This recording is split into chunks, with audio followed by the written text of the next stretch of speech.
Hello, welcome to AWS Summit and here on the BrightTALK stand at London's Excel. My name is Alex Hilton.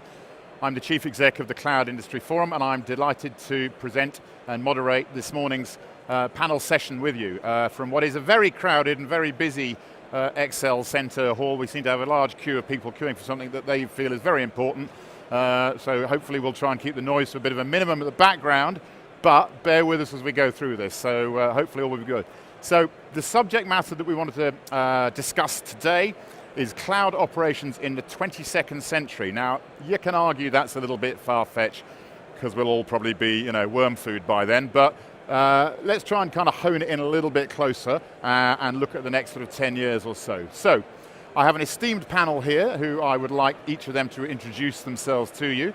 Now, and we'll jump straight in with that. So Ben, welcome. Would you like to introduce yourself and tell us where you're from? Thanks very much for having us here today. So my name's Ben Saunders. I'm VP of Consulting at Contino. We're a professional services business that help regulated enterprises solve their most complex business problems through DevOps, cloud native computing, and data ops capabilities. Thank you, Ben. Dougie. So my name's Dougie Anscombe-Stephen. I'm a principal consultant at PA Consulting. My specialism is cloud, architecture, cloud strategy, and just general disruption. Hi, my name is Tim Dowdall. I'm the EMEA Director for Solutions Engineering at SignalFx, the real-time streaming analytics organization. I've been in the IT operations space for about 20 years, so really interested for this discussion. Hi Alex, my name is Prashant Chandrasekhar. I sit on the senior leadership team of Rackspace. I'm responsible for something called Cloud and Infrastructure Services, which includes our managed public clouds business on Amazon and Azure and Google, our private clouds business, and our security and our traditional managed hosting business. So our portfolio of cloud and infrastructure services. Great, excellent. Okay, thanks guys. So a really good, strong panel that we have here of speakers. So what I should point out is I have an iPad here. If we have any questions that people would like to ask live, then please submit those via the panel in front of you, and I will endeavor to address those as we go through, okay, assuming they kind of fit into the where we are in the conversation thread. Prashant, I'll start with you if I may, as you're next to me right here, in a very noisy showroom, so keep the noise nice and loud, guys, so we can all be heard okay. The subject matter we're trying to talk about here is IT operations, okay, obviously as far as cloud is concerned.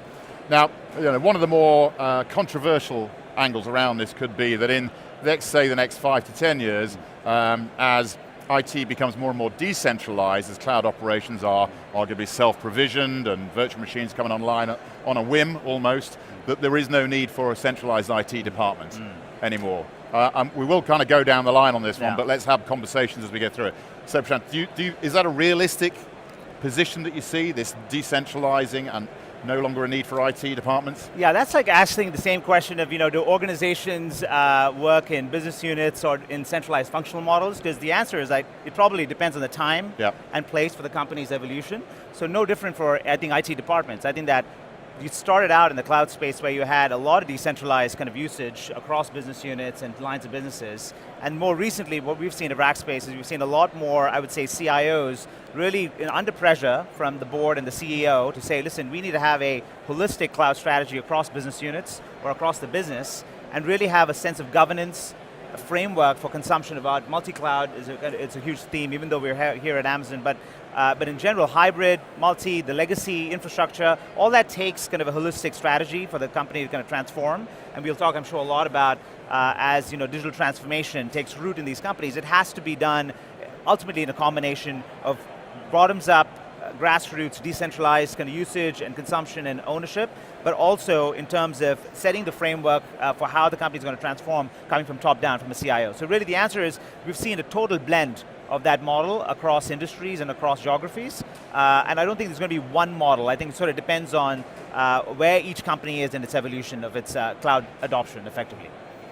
Yeah, absolutely. And Tim, following up from that one, the same question essentially in terms of this decentralization. I mean, there's a lot of talk around the democratization of IT, of technology. Would you kind of buy into this? Well, I think my view of technology and IT in general is really about, if you look at the consumer market right now, if a consumer wants to have some technology and wants to order some technology, they don't need to go to their own personal IT department. They are their IT department. So the consumerization of IT is a movement which is going to be more prevalent, where that moves into the business. The business will not need to run an IT department per se. IT department's business should really be to put themselves out of business, because the more we automate, the more we enable Are people going to really buy into self-provision. Well, if you wanted to go and get yourself a new email account at Gmail, for example, you wouldn't want to call somebody up and do it. You'd just go online and order it. You get it. Fair. This is what people are going to want. The consumerization is happening to us already. The business is lagging. The business needs to catch up. So IT departments are there primarily to automate themselves out of a job. Interesting. Okay, controversial discussion. I like that, Dougie. I've got a bizarre analogy. Okay, Go for it. They talk about climate change is everyone's problem. IT is everyone's problem. So you talk about are the business going to buy in? At some point, they're not really going to have any choice, because where you have the behaviours of technology or the IT organisation dictating what the business needs, the business are becoming much more savvy around what type of technologies they need to consume, how they need to consume them. So instead of it being, the push from IT to actually operate and consume whatever services they feel, that push is going to come from the other way. So actually, if the business don't buy in today, which a lot of them don't want to know about IT because it's complicated, it's black box, it just works. At some point, in potentially the next 10 years maybe, that's all going to change, because they have to. Because IT are going to have their budget shrunk, because there'll be more pressure on, if cloud exists and everyone's telling me from a board perspective, these things don't cost very much money, your budget's going to be cut whether you're protesting or not. Okay, cool. Ben? So I think traditionally when you talk about IT operations, they've always been the church of no and the gateway to production. And actually, more often than not, the one thing that we testify with a lot of our customers is you should really take a mantra of you build it, you run it. And when you talk about centralized IT operations, that doesn't really enable you to have true cross-functional teams that are tightly aligned to the business. So understanding the products and the demand of your customer, speaking to a product owner, building that and encapsulating it in a way where you can release that change into production in an automated manner. And I think when you're talking about a standard EC2 instance and compute and S3 and all these wonderful things, I don't want to patch a server ever again, and I certainly don't want to buy a physical server. And the CIOs, CTOs that we're speaking to on a day-to-day basis are actually trying to look at commodity IT and say, well, actually, what can I push to a SaaS provider? How do I get that telemetry and that visualization into my release pipeline quicker? And actually, how do I look at PaaS services? So, EKS from a container orchestration perspective, I don't want to hand crank my own Kubernetes cluster. It's really complex. It requires really, really strong engineering principles and disciplines, which is really hard to get from the market. So actually what you want to be looking at is how do I push this back into a cloud provider so I don't have to decentralize, so I don't have to centralize all that control. I can federate capability and almost create this sense of accountable empowerment where you have the control parameters and the guardrails in place so that engineers can't really do stupid things from the outset. Okay, is that a realistic goal? I think it is. So I think if you wind back 4 or 5 years ago, DevOps and kind of public cloud was really in its infancy in the enterprise space.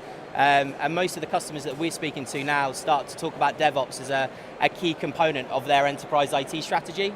For me, it's become something of a slightly dirty word because people see it as the answer to all their problems. When in actual fact, if you kind of look at the fundamentals of what we're trying to achieve, it's operational resilience, it's stability, it's reliability, and it's all those core fundamentals that you traditionally associate with the IT operations practice.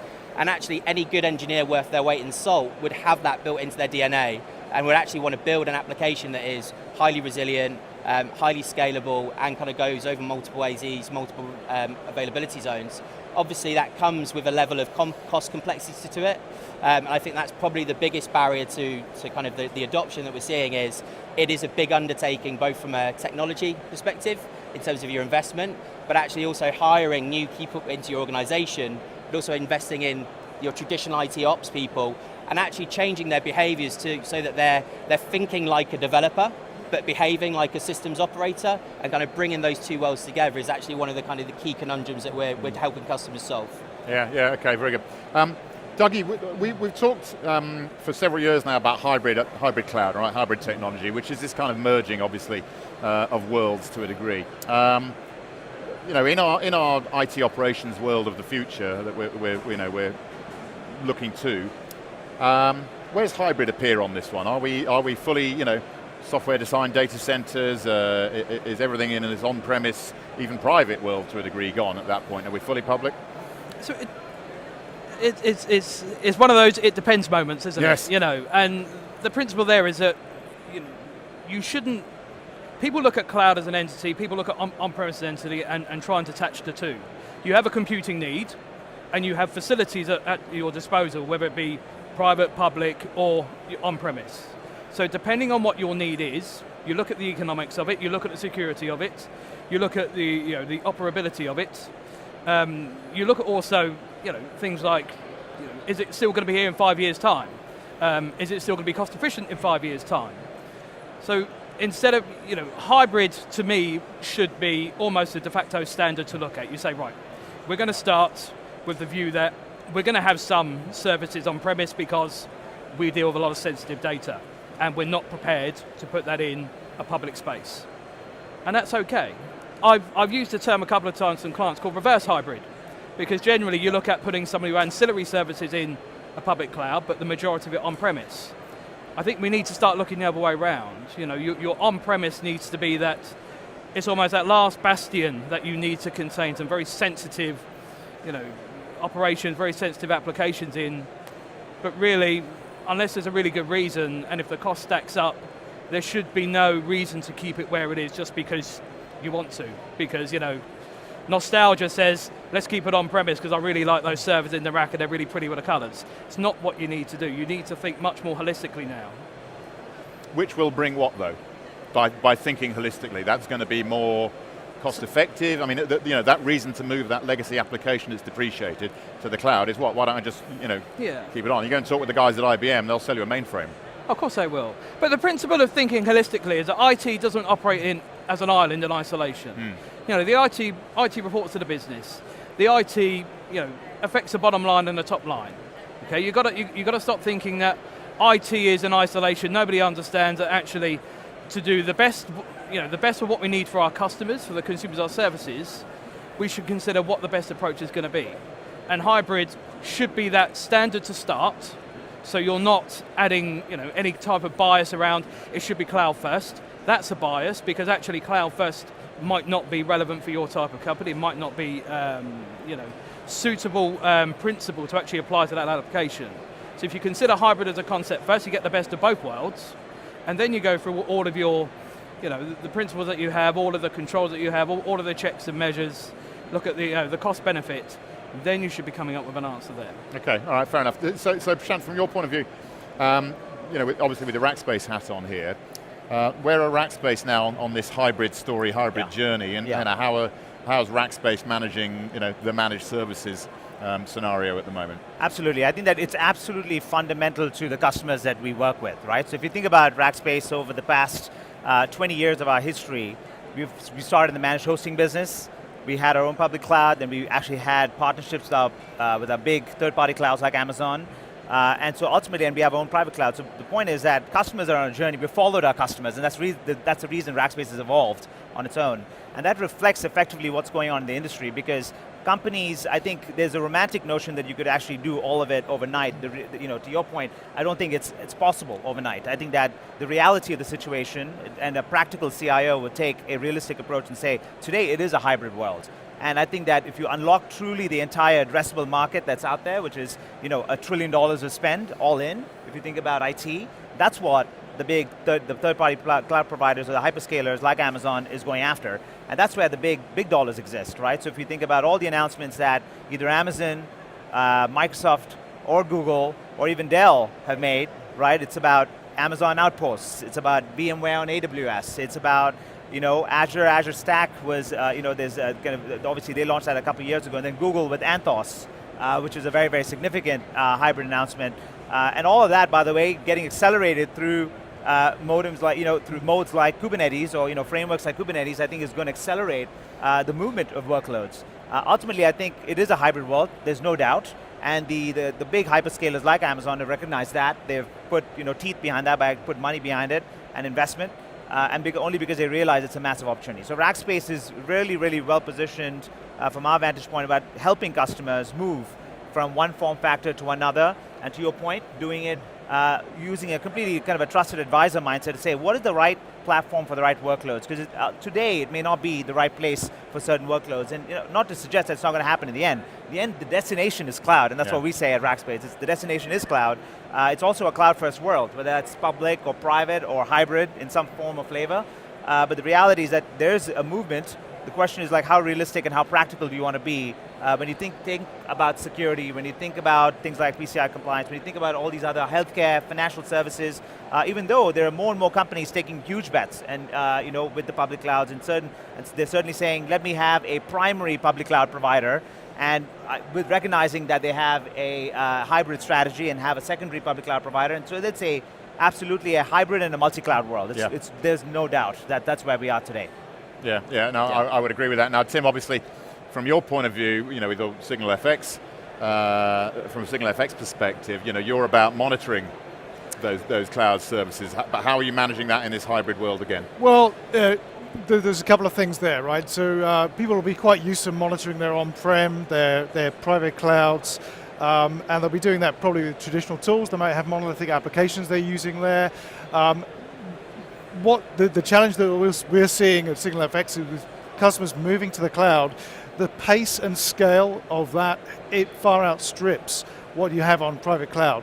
You can scale to tens of thousands of containers or functions in the cloud, and suddenly what you were doing on premise does not reflect with what you're doing in the cloud, because you can't point at it and say, there it is in the corner of the room, I know how to monitor that thing, I know where it lives. So you've got a scale challenge, you've got a location challenge, you've got a challenge of bringing those two worlds together, because the on-prem world and the way that we used to monitor and control that is completely different to the way that we control, monitor, and understand the cloud world. The cloud world is, as we talk, ephemeral. Services that turn up, appear, do their function, and disappear again. The on-prem traditional world is challenged by that. That's something that is worrisome to some people, right? It was there, where's it gone? What's it related to? I can't see it anymore. That's okay in the cloud though. The fact that something appears, does a thing and disappears is absolutely fine. So you need to have new paradigms for monitoring and understanding that, and then keeping a consistent link between what you have on-prem. Again, to your point, on-prem, hybrid, and public cloud, they're just tools for a job, right? You're going to need to use some things for some tasks, and they will remain. But the challenges that the new world brings is in scale and speed, especially with regard to speed. If something appears and does a function and disappears within 1 minute, then your traditional tools that have a 1 minute collection point aren't capable of even identifying that occurred. Right? So you need tools like SignalFx to understand that it instantiated, did the task, disappeared, and it did it successfully. And that's really what we're bringing to the market. I was reading, Ben, I'll come to you with this one if I may. I was reading a report by Forrester actually this week, the analyst firm, and one of the things they were talking about, we've used this language of digital transformation, arguably too much, but the marketeers have got hold of it. And I get it, I fully buy into it in terms of that's a great direction for organizations to be going in terms of their strategic goal. What Forrester were coining in there is kind of surgical digital transformation. In other words, we're trying to, mixing my metaphors, but boil the ocean a bit, okay? We're trying to do too much. And I think you're making some of those points in there, Tim. We're just trying to take on too much. And as a result, another bit of research, I do a lot of research, I read, which was from PwC, saying that 85% of digital transformation projects fail, okay? Now we're trying to focus here on the operational end of things as far as this discussion is concerned. Ben, okay, discuss, you have 3 hours, but where do you think we are on this? Do you buy into that surgical element? People are trying to do too much, take too much on. Yeah. Should we be looking just at that infrastructure piece, get that into its operational bucket and go from there? So I think when you kind of look at industry patterns and where we've seen customers fail in the first instance is they kind of take this isolated view of trying to engineer automated solutions across their software development lifecycle. So if we're talking in the development space, they'll do some very isolated work around CI and continuous integration practices and improving the engineering experience there. They'll then do some isolated quality assurance work They'll then start up some focus around release automation and kind of moving your way through the life cycle into production. And then they'll start to pull together environments on demand and all these wonderful things. And actually what they don't really see is the holistic end-to-end value stream of going from idea to production in the first instance. And because they do these isolated capabilities, they don't actually bring that end-to-end capability where you want to deploy from idea to production in under 20 minutes.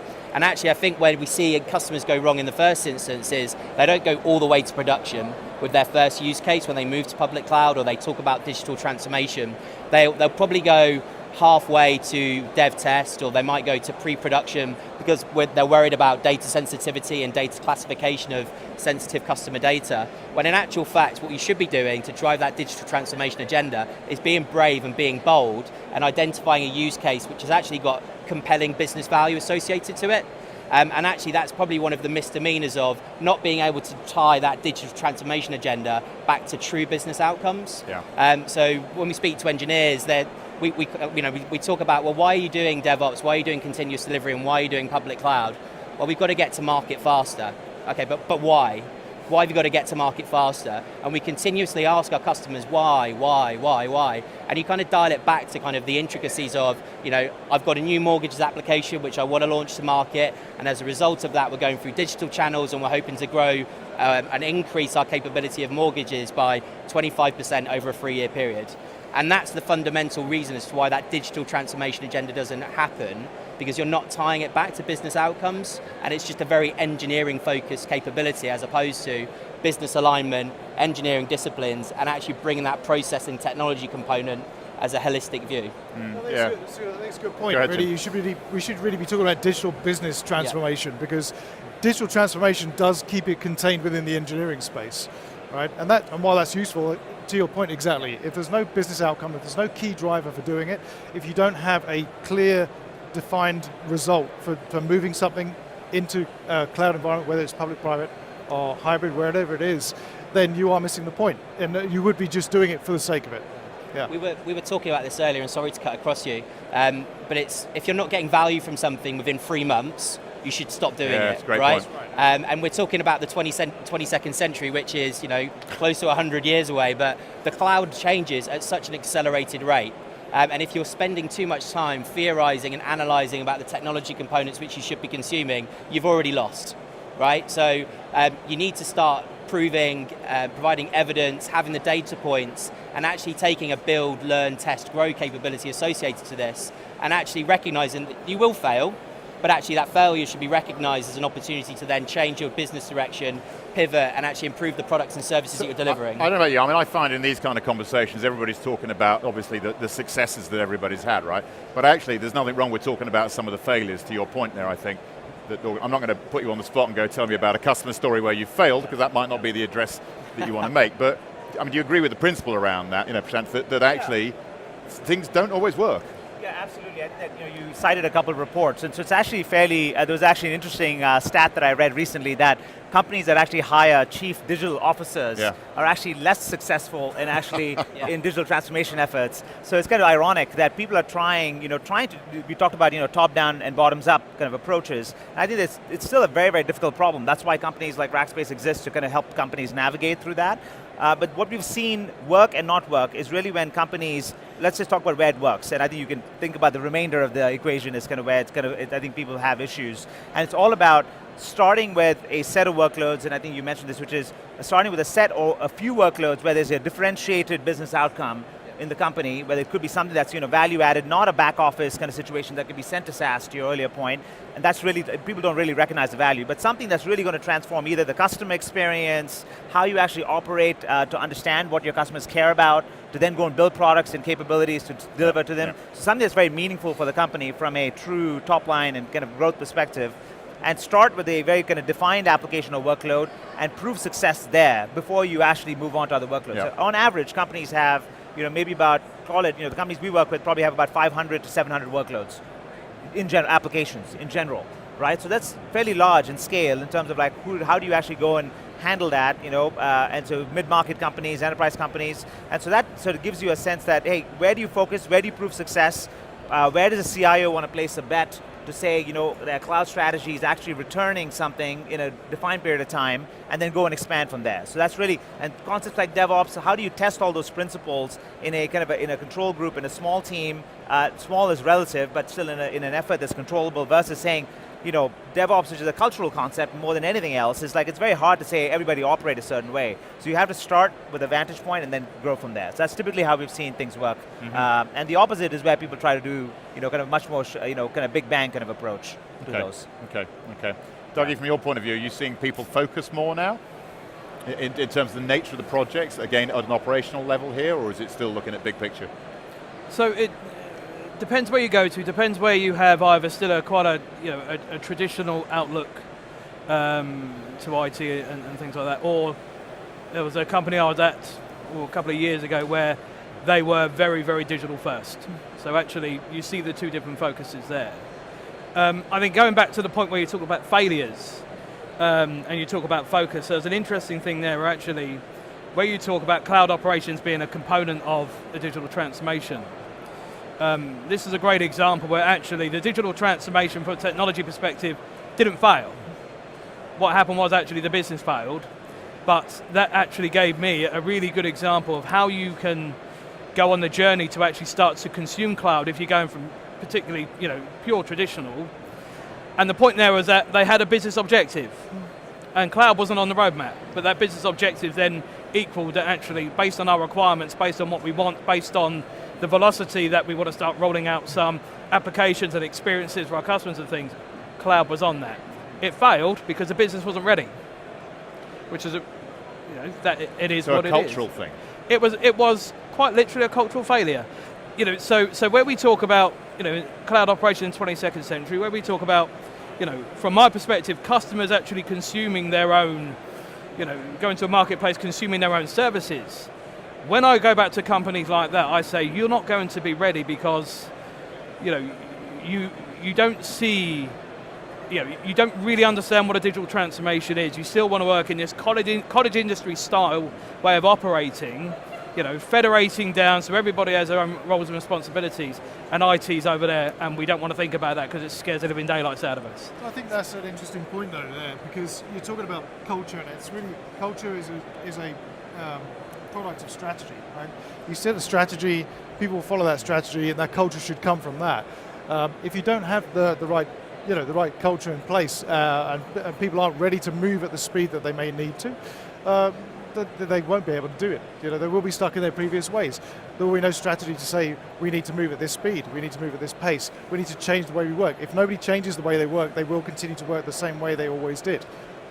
Changing a culture is not a trivial thing, though. No, it isn't. I don't know how No. you would go. I mean, you're an established company, right? You've been around for a few years now. Obviously, you've been through cultural changes within Rackspace. Yeah. And your customers are absolutely on that journey, aren't they? So, absolutely. Can you tell us a bit about kind of how that's manifested? Yeah, no, absolutely. I think that it's when you have new concepts that are fairly disruptive, and you say, disruption is kind of the name of the game in the game. As companies try to disrupt themselves, it requires kind of change agents. It requires new ways of thinking, using DevOps as a concept, as an example, to say, traditional waterfall development from a software development process is no longer kind of relevant in the world where customers are looking for immediate changes from their partners and kind of companies that they work with. You have to move, one, to survive, and two, to compete in the industry in a relative basis with other companies. And so there's a forcing function from the outside, because you're actually seeing that in the top line, you're seeing that actually inefficiency kind of creep up in your bottom line by operating the old way. And so the model and the comparables around your industry are just kind of so compelling, where there's pretty significant changes in terms of which group of CIOs do you actually bring in. And that's why you have experiments like chief digital officers being brought in as change agents to say, focus on this and see if you can actually make a change. The unfortunate situation is that that requires a fair amount of, I would say, either enablement of the workforce that exists today. So a lot of what we do is actually enable existing teams within these companies to say, why don't you actually think about it this way to reduce your mean time to failure, or recovery rather. And so how do you really enable them to actually think a certain way, embody that every next engineer that you hire is actually got the mindset to operate with the DevOps mindset versus not. So that entire practice, which we had to do, by the way, at Rackspace, when we went from a traditional managed hosting company to a very cloud-centric company over the years, and we live and breathe the principles of DevOps and leverage all the tools that we actually ultimately deliver for our customers. So we, big Kubernetes shop, and we really think about how do we be cloud first in our approach in terms of our development cycle. So, so Agile, DevOps, all these words that have been used historically are all attempts to move the ball forward on this cultural motion. And I think it's still a work in progress. And that's why I think you need not only cultural ambassadors and change agents, but also external partners to help you kind of infuse that with a combination of tooling, people, process, all of it together. Yeah, right? Yeah. And I did find your Chief Digital Officer stat interesting. Yeah. That these projects are failing even though they've got supposedly the person who's the guiding light in these scenarios here. I mean, what I'm hearing, I think collectively, this is more of a statement than a question, but feel free to jump in, any of you around this one, is it's this alignment of both the business requirements and the technology requirements, and the things don't necessarily meet in the past. I know now they've got to be more succinct, and at some point they've got to come together and be aligned. Ben, is that a fair? Yeah, absolutely. So I think just to kind of touch on some of the other points that we were talking about as well. So culture in IT operations is systemically associated to stability and availability of service, right? So you're always going to be resistant to anybody delivering change into your IT landscape. And when we talk about a cloud platform and then a consumer of that cloud platform, whether it's a product team or a broader squad and how they consume that, trying to establish a shared responsibility model is probably one of the kind of the key elements around that. And I guess one of the things that we're really advocating for is a change in mindset and slightly more of a movement towards site reliability engineering concepts. So where you talk about kind of the key KPIs and metrics that you should be really looking at, the one thing that we say to our customers is, don't boil the ocean, right? Measure probably 4 things. And this really kind of goes back to the work that Jez Huldball's done around Accelerate. So we should be talking about release frequency to production. And this should be something that your development and your operation teams are incentivized for. We should be talking about mean time to resolution. We should be talking about shortened lead times. So my dev teams are incentivized to get ideas out the door, and my operational people are incentivized to let it in. And I think the other one that we're really looking for there is change failure percentage. So if I'm in the dev team and I'm throwing rubbish over the fence and that's causing a systems outage, fundamentally I don't want that to happen. So having that understanding around shared KPIs and metrics is really important. But actually I think what we're talking around from a cultural perspective, and actually how do you gear up for the 22nd century IT landscape, having people that don't necessarily just sit in ops and just sit in dev and are actually multifaceted engineers. And we talk around cycling people between those sorts of roles every 3 to 6 months with our customers, so that you are looking after the platform for 6 months, and then you're engineering the changes that go into the application that runs on that platform over time.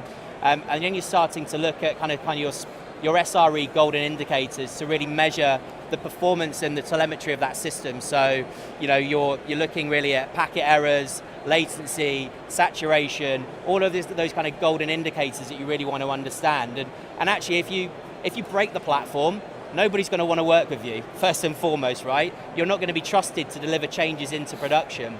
And this is where you can then start to introduce some really cool concepts around error budgets. So if a certain product team delivers a change into production and they break it and they outrule their error budget, you can turn the taps off, right? You're no longer allowed to deliver changes into production, which I think from a cultural perspective and kind of gearing yourselves up for that 22nd century capability is a dynamic that's really going to be fundamental if you're going to take cloud seriously in the enterprise landscape. I think whoever played that music agrees with you. Yeah, so, yes, I know. Well done. The klaxon went off as well, I think, in the background there. We've had a number of musical challenges around on the stands around us as they try to become more and more competitive. Yeah. I've got a question. I've got a few questions actually, but one I'll throw at you here. What examples do the panel have of systems that cannot be secured in AWS, so have to be on-prem? I don't know if anybody wants to pick that one up. I think first and foremost, I don't think there's any system that can't be secure in AWS, Okay, right? that's that then. Yeah, I think the higher level services that the cloud provider supplies, whether you're talking about perimeter security and looking at guard duty and your web application firewalls, that gives you great insight into potential threat detection capability that might try and get into the platform.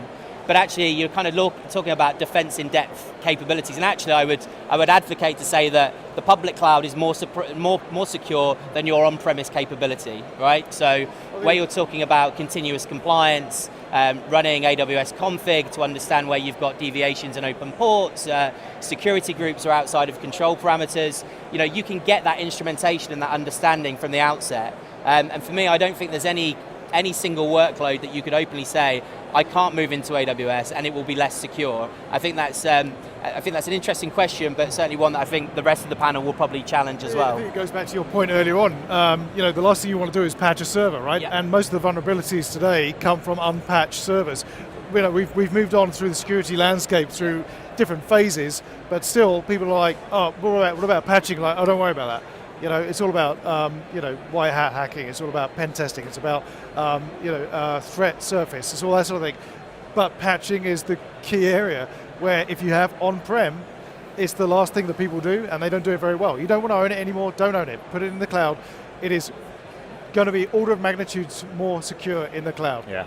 I think one final point on that is, when I talk to my clients, when I talk to just people in the industry, I generally say you got to stop trying to find holes in cloud as an offering, because generally there's not going to be any, because it's been well designed and it will continue to be well designed against your traditional landscape.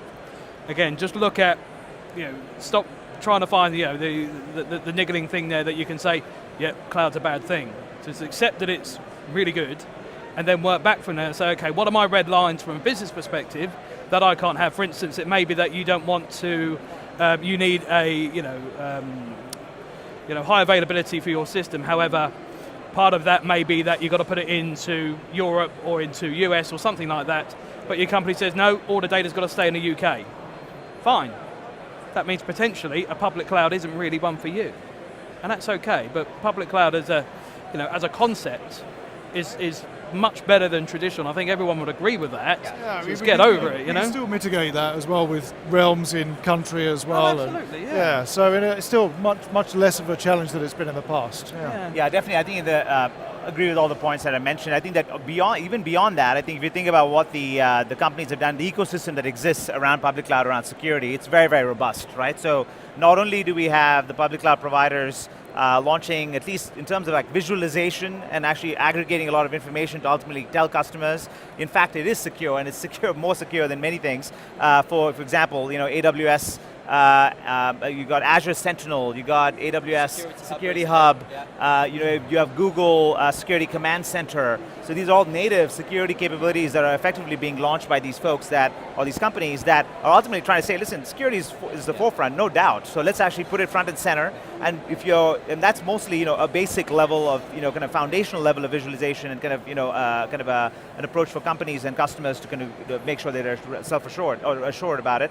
But beyond that, you have a very, very robust partner ecosystem, and you have the security public cloud partner system is massive. Like the number of companies that are in that space is staggering, right? And so Rackspace, we work with a whole bunch of them. And our own Rackspace managed security product is another layer of security to really say, listen, like we've got eyes on glass, watching every single thing that's happening in your environment. There are threats, there are hunt efforts that are going on, and we would actually do that on a 24/7 basis with a very aggressive SLA. So companies should really not be fearful, with the combination of those things, either the native pieces that these public cloud providers are consuming or kind of providing rather for our customers, the security ecosystem or tooling partners that exist, like the Alert Logics and the Cloud Strikes of the world, and with simple things. You've got Cloudflare example. Yeah. So, and then you got companies like Rackspace that also do managed services around security to make sure that you're triply insured, right? So all that put together is a very robust security story for companies. There's a real human element associated to this, right? So when I was speaking to a COO the other day, they said, I don't ever want to buy a server ever again, right? And that's kind of his mantra, which he's hanging his strategy on. But when you kind of look historically, IT operations people, I think you used the analogy earlier, I want to go into the data center, I want to see my rack, and I want to see my cables, and they're used to feeling something physical, right? But it's a real human behavioral change that you're trying to instill from the outset. And the only way you can do that is really by introducing new engineering principles. So if you use kind of the AWS well-architected framework as a good guiding principle to build your applications and use public cloud safely and securely, that's a great time to advocate for. If you look at CIS benchmarks, use that as a principle to kind of use from a best practice perspective, but also stop treating your applications and your infrastructure like pets and treat them like cattle, right? So yeah, I've heard that story before. Crudely speaking, if you hold on to a server for every 3 to 6 months, it's going to introduce security vulnerabilities. It's going to have configuration drift. And actually, we should be rebuilding environments pretty much every 12 hours if we can do that. And again, that's an engineering discipline that you need to really introduce in the operations Right, but aren't we actually, fundamentally, we talked about culture, you could get into the world of skills, we talk about some of the inhibitors and so on around here. The reality is, you described yourself as a reluctant millennial earlier, I believe, Ben, okay? I was hoping you weren't going to bring that one up. I'm sorry I have, it's done. It's out there now, right? I'm not even going to begin to describe what I could possibly be in there, some old fossil. But, I guess, and this is part of the issue, there's a serious point around this. I'm from the generation, right, that kind of goes back to those mainframe days. I started my career working as a graduate at ICL. Yep. Probably never heard of them. But that's my point, is, are you waiting, are we, the industry, businesses, waiting for folks like me to get out of that so that folks like you, as the reluctant millennial, are moving up the chain in terms of those are the decisions that need to be made? I don't think so, right? It's more accepting. So I think the people that understand your application landscape are probably the ones that have been in your business for the longest, right? Yeah. And actually they have an intimacy with the organization. They know the intricacies of the political elements that are associated to that, the technology elements that are associated to that, and obviously all the gremlins in the cupboard that have been hard-coded into the DNA of your application landscape. But naturally speaking, this is where we were talking about the digital transformation agenda earlier, and kind of using 3-month increments to be able to upskill your people. Putting people on professional certifications, getting them accredited in AWS solutions architecture, 1 or 2 other, the GCP certifications as well. That's really important, but getting fingers on keyboards and paired programming with knowledgeable experts that can coach and educate and upskill you in these new ways of working is actually fundamental. And I think you always need to actually have a truly cross-functional, multidiscipline team that's made up of developers, release management capability, compliance, security, and operations to actually have a workforce that's going to gear you up for that kind of 22nd century capability. Okay. To take that just one step further, I think, where we talk about the lovely bits of Tim we want to kick about, well, I actually think potentially 3, 4, 5 years' time, there's going to be, a forced shift where actually you're not going to be able to have that luxury to have big, full-fat data centers on-premise because, money's getting tighter. A digital transformation is, in my view, a business transformation with an overlay or an underlay of technology. Therefore, a lot of the budget that is siloed for IT, for technology, is going to go into finance, procurement, supply chain, wherever, because they can go and either procure their own, or you need to move some of that cloud provisioning budget over to their tenants and their subscriptions. So actually I think, a slight warning maybe for the CIOs out there, your budget is already shrinking. Yeah. Just be aware, it's probably going to shrink quite considerably in the near future as your investment boards and your CEOs start to get much more savvy about what the art of the possible is, as opposed to what is the art of you telling them, because you have, unfortunately, a conscious or unconscious bias. So thanks for that, Dougie. So we're kind of in the last minute or two now in terms of what we got. None of you may have had the opportunity to have a wander around here yet. It's still fairly early in the scheme of things. If you put and I'd be interested to get feedback, as you do wander around, or where you might want to be going, any particular stands you're keen to have a look at, speakers you're keen to hear along the way. However, if you put your forecasting goggles, your virtual reality forecasting goggles on, if you can do that for me a second, where do you see, our last question in here for each of you, where do you see us in the next 5 or 10 years on this cloud journey? Are we, fully decentralized IT? Are the IT operations people, gardening? How's it going to look? Prashant, I don't know if you want to jump in there first. No, absolutely. I think that from our vantage point, like I mentioned earlier, we're in the early innings of the entire kind of transformation of the industry, where people are going into the public clouds or clouds in general.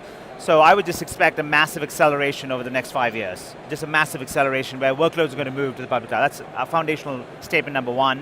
I think hybrid will continue to stay, I would think, very, very relevant in that context, where we're looking at traditional apps, born in the cloud apps, and you have to kind of ultimately discern where do you put workloads and how fast, what do you prioritize, like I was mentioning earlier. So that's going to be a very thematic statement with hybrid, because there's a lot of big companies that are going to put money behind that. The traditional hardware providers, et cetera, along with companies like VMware really being kind of impactful there. Number 3, I think we talked about people transformation. I think you're going to see a very tremendous kind of force to say, let's get people certified, let's get internal staff certified on the public cloud, because in about 5 years, it's going to be very hard for them to actually stay relevant if they don't actually do that. So don't disagree that they have, very, very, great inherent knowledge about the company and what the systems and the processes and exactly why why the companies existed so far. But it's going to be very relevant for them to get certified and knowledgeable about public cloud technologies, just in general. And then finally, I think the thematic, there are really kind of mass movements around adoption, what's going to accelerate this. So I mentioned Kubernetes and containers earlier on, and I don't think we can underestimate why that's so important, because ultimately it provides this really, really simple way to orchestrate all your workloads across form factors. It really kind of brings multi-cloud and hybrid cloud with things like Anthos and things like with Amazon Outposts and other things that have been launched around this topic. It's just going to really accelerate, I think, the adoption. So, so Rackspace, we're very much, that's our view, and we are very much, thinking about the world as a multi-cloud and hybrid cloud world. We think about making sure that we deliver services. We talked a lot about technology today. We didn't think about services, managed services and professional services. A lot of what we do is making sure the traditional way in which we help customers is no longer going to be relevant. Meaning, large-scale outsourcing contracts, multi-year engagements, 5-year kind of contracts with big IT services companies are really not the way companies are going to be consuming these.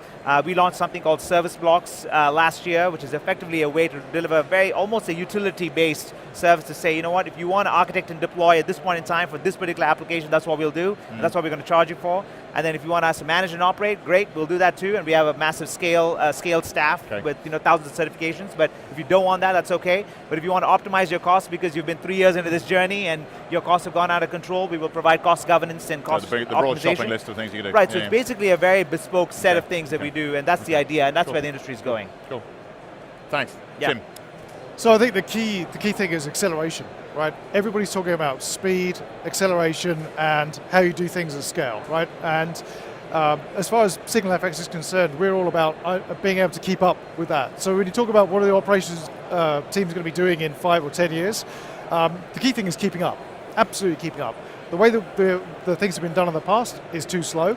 This is the slowest things are going to ever go today. It's absolutely the slowest it's going to go. It's only going in one direction, and it's up, and it's much, much, much faster. So the teams are going to have to get around how they scale themselves as much as their skills and their teams.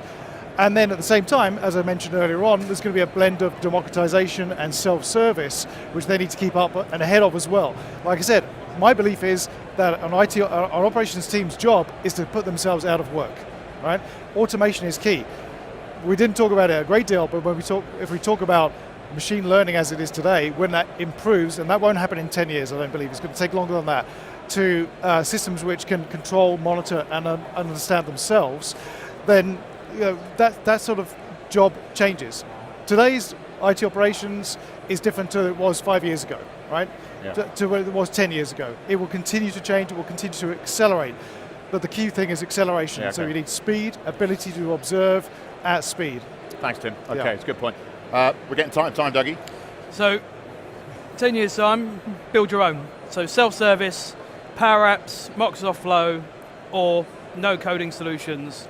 You've got a nice little marketplace. You need to do some data engineering. Let's go to a marketplace.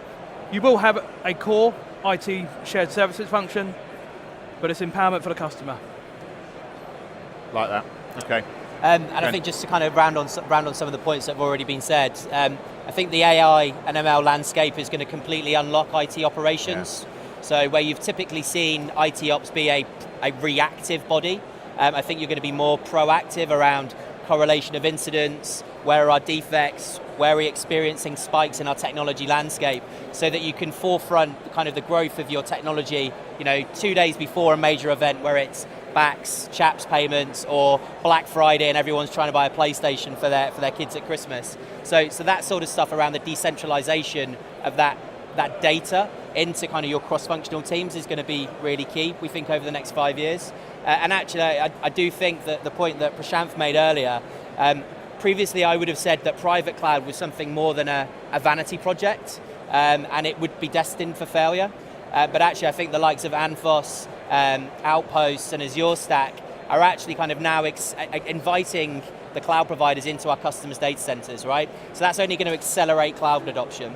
And if we use financial services as an example, 5 of the UK's biggest banks have probably all got a public cloud strategy. They've probably all got about 2,500 applications in their landscape, and they're probably only running 2% of that workload capability in the public cloud at this moment in time.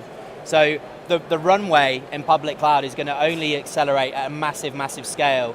So organizations are going to have to upskill, recruit new talent, make sure that they're building, learning, testing and growing, and kind of taking these 3-month increments whereby if it's not delivering value, they should be canning it or actually asking themselves a serious question about their IT strategy. Nice one. Thanks, Ben.